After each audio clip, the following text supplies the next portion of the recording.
आज से में पढ़ना है आर्टिकल 352 यानी कि नेशनल इमरजेंसी। एक्चुअली जो इमरजेंसी है, जो आपातकाल है, तीन टाइप की मेनली आपातकाल है, तीन टाइप की इमरजेंसीज इंडिया के अंदर बोली जाती हैं। एक होती है नेशनल इमरजेंसी यानी कि राष्ट्रीय आपातकाल, आपने नाम बहुत सुना होगा।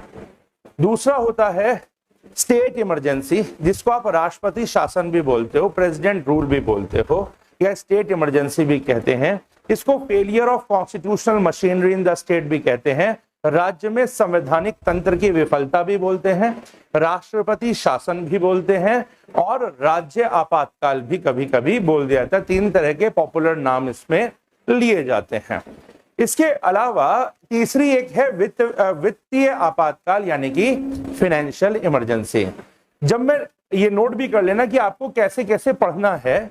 अगर आप नेशनल इमरजेंसी पढ़ रहे हैं तो जो नेशनल इमरजेंसी है, नेशनल इमरजेंसी के लिए जो इंपॉर्टेंट आर्टिकल्स हैं, जो कि कंसर्न आर्टिकल्स हैं, जिसका कुछ ना कुछ संबंध है, वो है आर्टिकल 352, ठीक है, आर्टिकल 358 और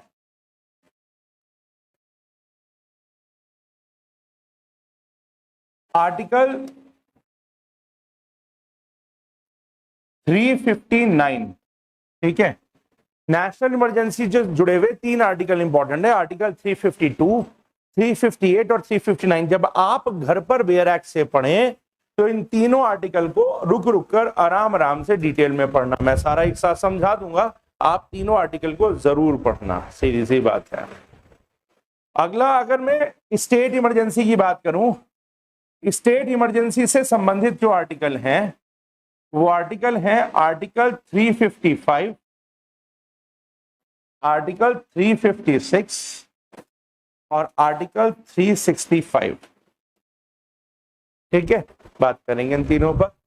इसके बाद अगर आप फाइनेंशियल इमरजेंसी की बात करें तो फाइनेंशियल इमरजेंसी से जुड़े हुए आर्टिकल है आर्टिकल 360। बस ये आर्टिकल पहले तो ध्यान रखने हैं, कौन सी इमरजेंसी से जुड़ा हुआ कौन सा आर्टिकल जो आपको घर पर तसल्ली से बेयर एक्ट से पढ़ने हैं।